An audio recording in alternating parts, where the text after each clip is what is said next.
Hey everyone, welcome back to another episode of Friends from Work. I'm Tom, this is Sean. On today's episode, we are going to be reviewing and discussing Tom Segura's new comedy special, Sledgehammer.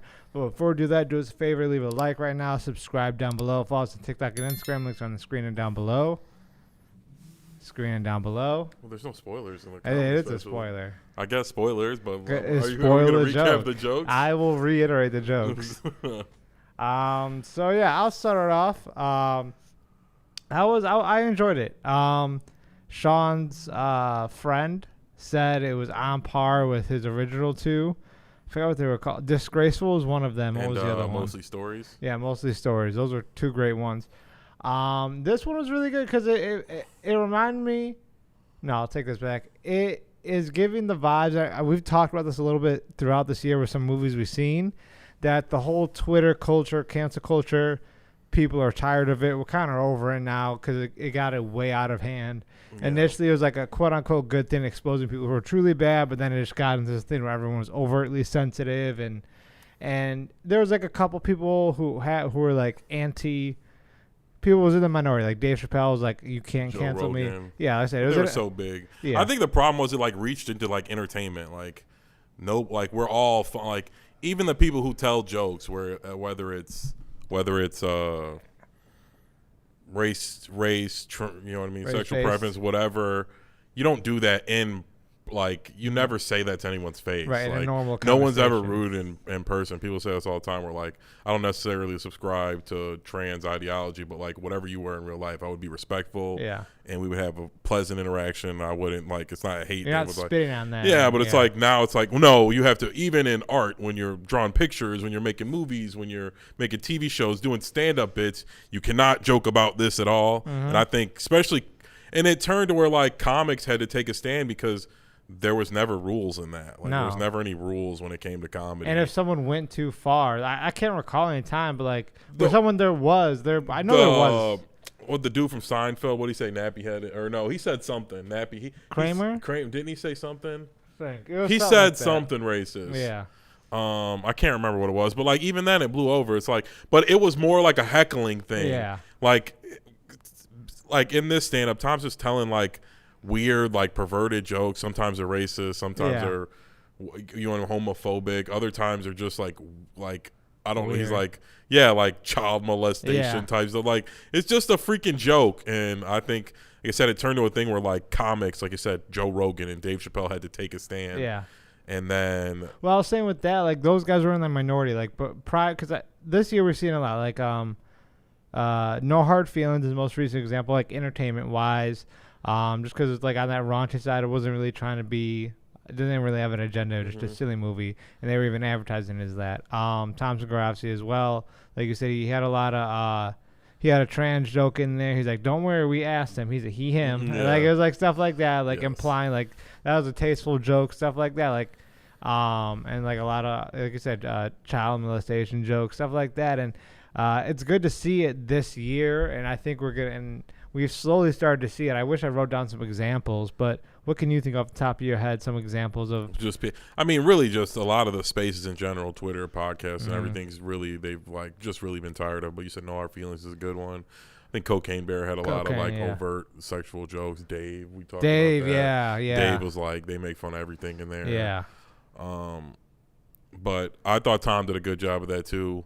He only made one or two jokes, and that's the point. Like, it's not a problem, but it's like it's the point of nobody's off limits. Nobody gets to say like, "Oh, you can't make a joke about us." Yeah. Like, no, that's not how comedy works. Like, if you don't find it funny, it's cool. You don't watch Tom Segura. Because there's a good example too. If you look at Bert's last special and Tom's later, it was the two latest specials, right?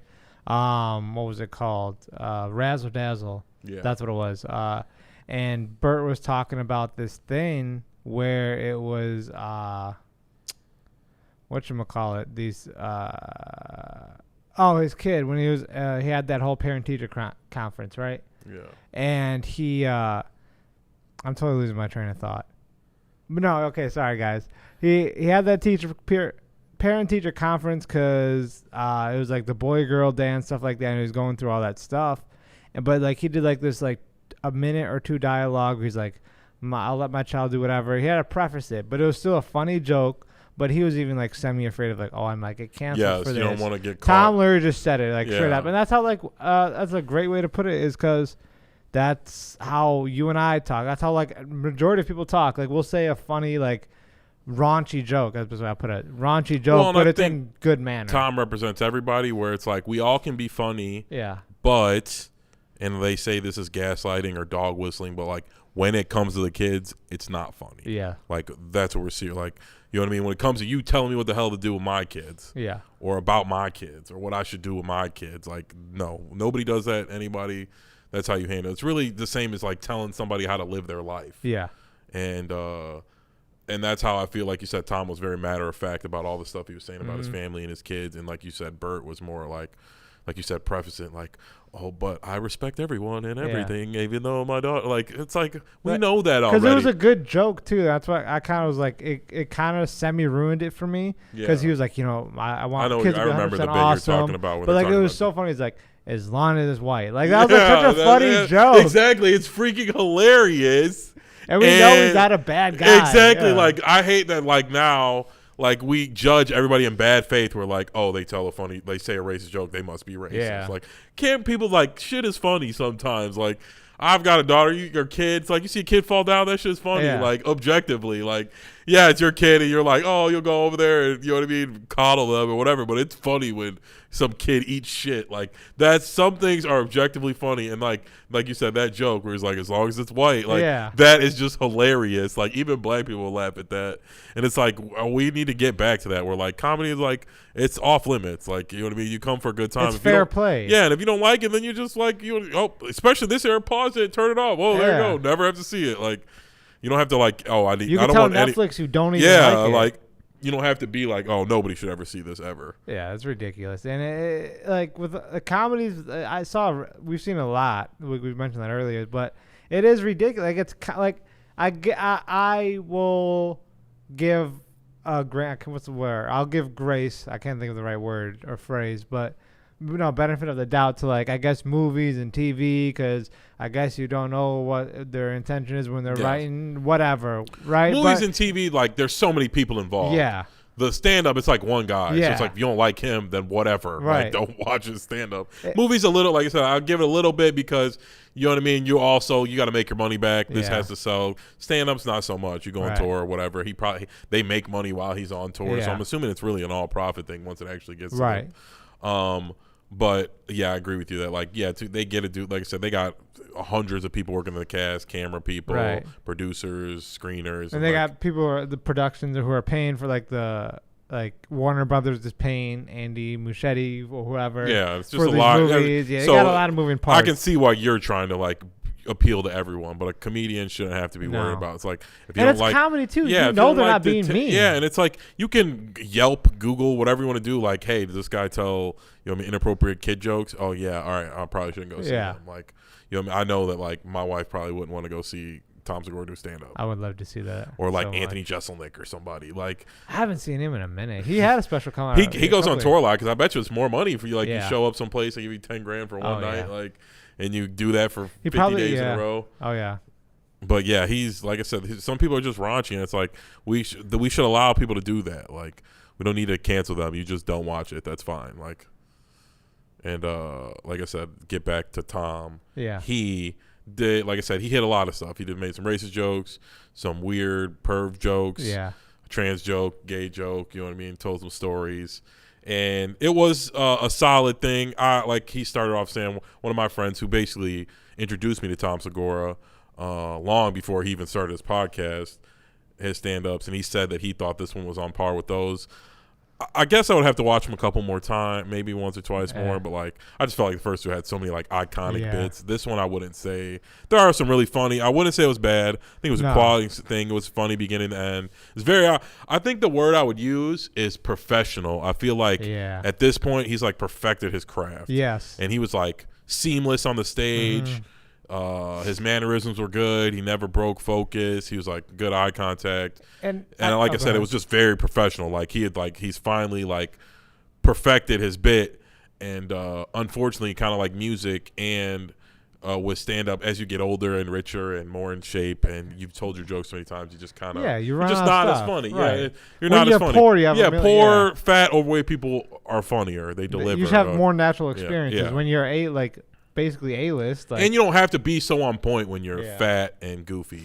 And Bert's a good example. I like Bert, but comedian to like Chops compared to it's not even the same. No, Bert's just a guy up there on stage. Bert is funny, but yes, Bert is funny in a different way, and I think he's built up his fan base. But Bert just tells stories. Yeah, like Tom tells jokes. He's up there doing the stand. Like I said, it's very professional. And sometimes you don't get that from him because he's such a I won't say goofy's not the word. Yeah, laid back and really he's really funny too. But that's what I noticed in this one more so than all his other ones. All on top of him just being in shape, I'm sure that's helped him too. But I feel like his stand up was very perfect. He perfected it, and I just think some of the jokes didn't hit as well because he was just funnier back then. He's just not as funny now. Yeah. He's been, you know what I mean. He's told all his jokes. So you tell the best stand up first. He's got to try and make up new stuff, and he did. It was basically a bunch of stuff he'd never joked about before, and it was still funny. But it's, you know what I mean. He's done his best bits already. Yeah.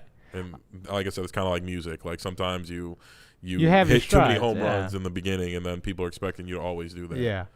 I agree with a lot of that. I would say when you say he's perfecting it, I would say a subgenre of that is he's gotten to such a comfortable spot in his life, obviously financially and everything else where he's working at, is I felt like he felt a pressure when he did Ball Hog, because we talked about that too off screen. That's right when he blew. That's in the middle of him. Yeah, so he's like, I don't want to cross the line. But I think since Ball Hog to now, because Ball Hog was probably filmed a year prior to that thing. Yeah, I was going to say, and that was 2 years ago. Yeah, it's been 4 honestly. Yeah, and like you said, it was probably they shot it 2 years or two before it. So like say it's been let's say 6 years or something like that, right? 6 years since he had his last special, since he recorded it, not even dropped it. And I think you have enough time to be like, all right, well, I didn't like this because I felt restricted. And and I feel like with this one, he was like, even if I get canceled, it's not going to ruin my life. It feels like he's just in that mindset. He's like, fuck you, I'm going to do me. Yes. That's why I think that's what comedy's supposed to be anyway.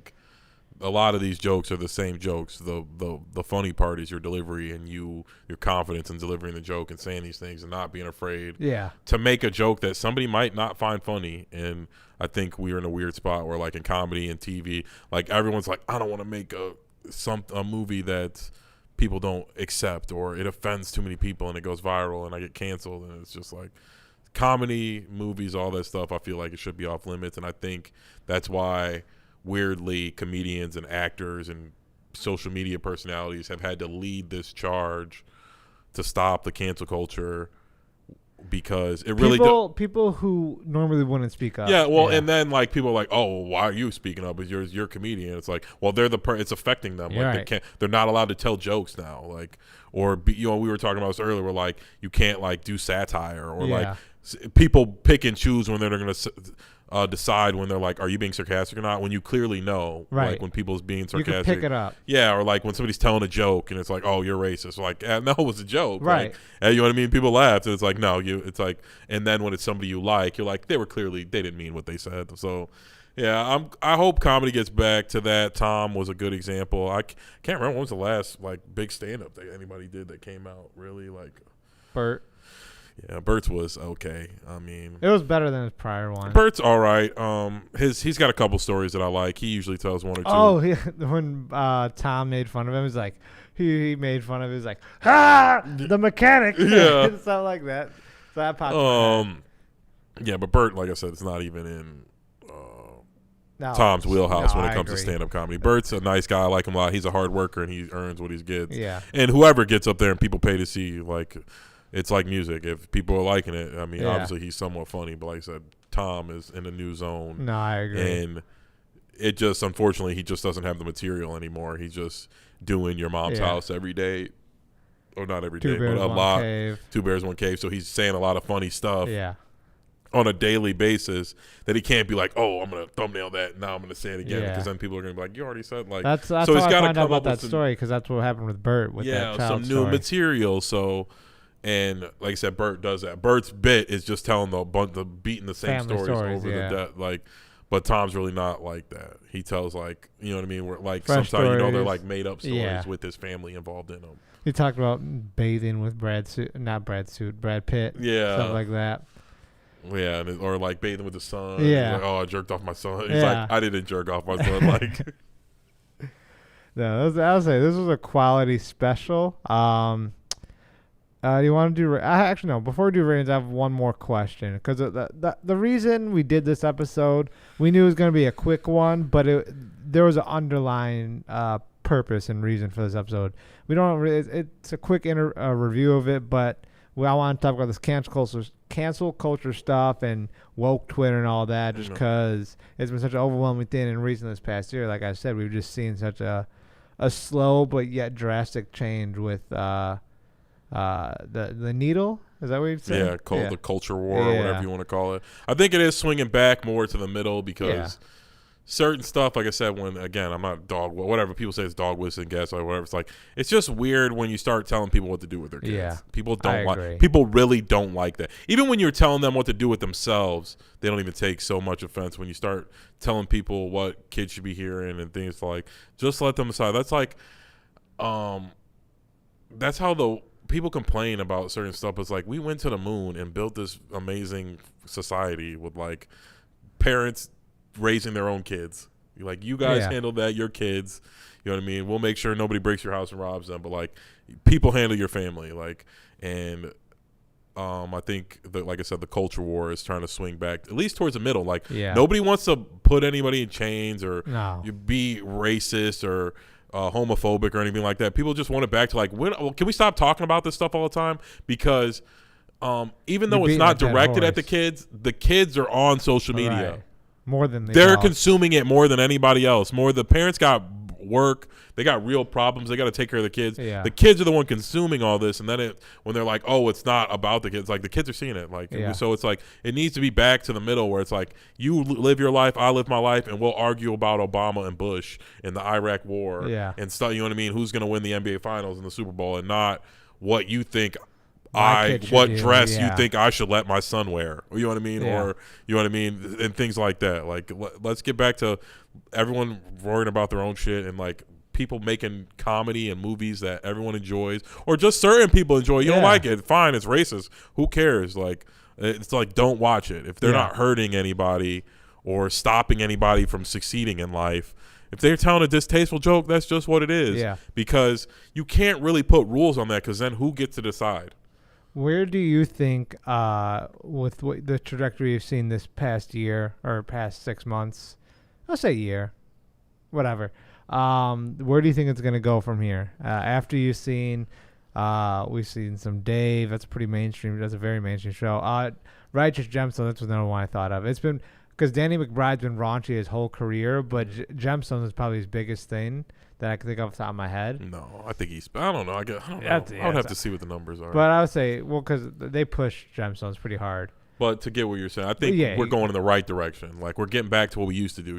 People making little semi-racist movies with black guy and white guy. You know what I mean? With a nice little stupid. White Man Can't Jump. That's another great. Yeah. It's like people been walking on eggshells for the last 5 to 10 years, being worried. And it's like, because they don't want to get canceled, they don't want to get labeled. But I think we're going, like I said, the culture war swinging back, at least for the middle. I think we've been too far one way where we're like censoring stuff and canceling people. And you know what I mean? Like, I don't like racism or any of that stuff. But it's like, I just won't watch it if I thought it was like some truly bad. Yeah. It's like, okay. Like, and that's the best way to cancel somebody anyway. They're not making any money. Right. But you don't got to be out whining about it and like truly trying to. It's like if that's what they want to waste their energy doing, by all means let them. And you waste your energy doing whatever you want to do. Yeah, we're all free to do that. Yeah, no, yeah, I agree with that. I think we're going to see a lot of more independent, free thinkers. Like I said, Dave is a good example. It's a lot of, like I said, I feel like people joke about this, but like Joe Rogan and Dave Chappelle and like these podcasts and buddies had to take a stand and be the ones not be afraid to lose their shows or get canceled and say like, hey, we're going to say whatever the hell we want. We're not hurting anybody. I would say we're nice guys. Like Joe Rogan says some weird, ignorant stuff sometimes. So does Joe. So do I. So does everyone. Yeah. But anyone who's ever seen the guy, like, he seems like a good guy. Yeah. I'm not saying he's Mother Teresa or he's donating his money to sick kids, but he seems like he He's helped got the old that lady malice. cross the road. Yeah. He's not going to hurt anybody. Right. You know what I mean? His friends say he's awesome, and like he seems like what we want people to be in life. Right. Outside of being rich, just seems like a good dude who's not doing anything wrong. And if he's got some weird ideologies that he subscribes to, it's like, who cares? Tom Cruise seems like a nice guy. Yeah, he's a Scientologist. It's like, as long as you're not hurting anybody, it's like that's what exactly. We don't need like that's your belief. Exactly. You know we don't need you to like. Oh well, he doesn't believe in the vaccine, so we shouldn't watch his comedy special. Yeah. Like, what does that have to do with anything? It makes no sense. I was gonna say Jennifer Lawrence too. I was like, we were naming a lot of these podcasters, and people can debate us in the comments where they'll be like, oh well, they're just podcasts. I'm like, Jennifer Lawrence took a brave step because she's an A-list celebrity. She can get pretty much whatever role, so to speak. Like she's I don't know if she's won an Academy Award. She's been nominated a couple times. I think she with that one with Bradley Cooper, right? That was a Silver Linings Playbook. Yeah. That was a fire movie. Yeah. But I was saying, like, she's such a known actress, and like she didn't have to do No Hard Feelings. She chose to. I mean, do even it. Brad Pitt's been doing some weird Brad stuff. Pitt's been doing crazy stuff. I'm trying to think of who else. And like you said, he okayed it with Brad for Tom to be in the thing, like, or Tom okayed it with Brad Pitt to him to make that joke. Yeah, it's like people. It's like we're coming to the point of like, who can, like, these are like artists. They're always allowed to be weird and be edgy and then be like, you know what, we don't like that guy. But I think Flash, the movie, paid the price because Ezra Miller was a weirdo outside of the movie. Right. Whatever he did, I can't even remember what he said. I know he beat somebody up one time. Yeah, or like he was like on a binge. It was like a drug and like mental breakdown, like at the same time. It was just that crossing. And again, I'm not condoning him. I'm just saying, like, we all aren't perfect, and it's like, I think I'm not saying that it should have made $1 billion, but what it opened as, like, no way. You're hurting. Ezra already got paid. Like, people exactly that too. It's like you're really hurting like Andy Muschietti, certain other people were like. Yeah, like I said, they already paid him. Like, I'm sure he's getting a little cut of some of the other stuff. Yeah, he probably got royalties, but the royalty ain't gonna hurt. Like, he already got his payday. Yeah, that's what I'm saying. He already got paid for it, stuff like that. Like, you ain't really hurting Ezra with it. He already got his check.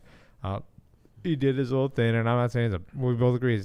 He did bad things, but like you can tell. We saw recently, or a couple weeks ago, we saw like on socials, like he was at the presser, like he was just really nervous. Well, like it goes back to what I said before. Like, people pick and choose who they're gonna forgive for certain stuff. Like, again, I don't not like Biden, but like 40 years ago, he was like trying to stop like desegregation. Yeah, like, you know what I mean. Again, like, people do, you know what I mean, for whatever reason. I don't know all the facts. I just know that part is true, and it's like nobody like. They're saying we're picking and choose who we're holding against the ignorant stuff they did in their past. Yeah. Like, I like him now, so he could have done some egregious shit. But like, Ezra Miller, whatever he did, like I said, I don't even know what he did exactly. I know he beat somebody up. Or it's like several. Oh, wow, several. Yeah, several. Freaking savage. But like, I don't know, Charlie Sheen. Yeah. Robert Downey Jr. Like, there's a bunch of people who've done some fucked up stuff. But I guess we'll give it. Like I said, we're tired of cancel culture. I think Tom did a good job of just making a funny thing where he wasn't worried. He didn't apologize. He didn't preface anything. Right. You know what I mean? He gave you a little wink, like I said, the he/him joke. He paused, let the crowd cheer, because that's what it is. Like, he was telling jokes about, you know what I mean, older people his age are finding him funny. And he have to make it, like, he did it, like, tastefully. Like, it wasn't, like, belligerently, like, don't, like, he was, like you said, the wink. Like, it was very chill. Like, he's like, you guys know what I'm talking about. Yeah, exactly. Like, relatable, and I thought that was good. And I hope more people take the lead where they go out there and just do some funny stuff. Because I feel like comedy was dying because everyone was trying to be funny but being edgy. And it's like race-based jokes, homophobic jokes, you know what I mean, trans jokes. They usually are funny. They're the funniest part, especially for men doing stand-up. Yes. That's really it is. They tell raunchy jokes, and that's what's funny. Yes. What would you rate this special? I'd give it 7. Like I said, I think it was really quality. I wouldn't say it was 10. Like I said, nothing. I'm going to watch it again, but no super memorable jokes. But it was its own individual thing. He didn't bring back a bunch of jokes he did before. It was in a way with his dad. Yeah, a little bit, but like no, it wasn't. It was kind of because his dad passed too. Yeah. So he's kind of paying homage to his dad a little bit. Yeah. But with all the content media he does, I know it's got to be hard for him to come up with some like material that we all haven't heard or all aren't tired of hearing. So like I said, I think he was good, and I also said Very professional. Like I said, I Yes. think he's perfected his bit. He looked like seamless on the stage, Yeah. transition. Like, he's just very smooth. Yeah, I agree. I agree. I really didn't think about a rating, but I feel like 7.5 is a solid rating. Same thing with Sean. I would have to rewatch it. As a whole, it flowed everything. I can't really quote a lot of jokes like versus Disgraceful and Mostly Stories. Yeah. Those two I can quote several jokes from, but I also watch those several times, and those are just funnier naturally. So yeah, that's pretty much it, guys. Hope you guys enjoyed this little discussion. It was a semi-review, but it was really just having a discussion about entertainment and Hollywood nowadays. Before you do us a favor, guys, leave a like right now, subscribe down below, follow us on TikTok and Instagram. Links are on the screen and down below. And comment also what you thought of Tom Segura's Sledgehammer Netflix special. And what do you think about cancel culture? Is it finally over? Are we just taking a brief pause and it's going to come like a tsunami again? Well, Sean, actually, I don't have a joke for Sean. Sorry, I was trying to think of something, but I can't think of I think anything. cancel culture's done, though. I think it's pretty much done either. But yeah, that is it for this episode, guys. Other than that, we'll see you next time.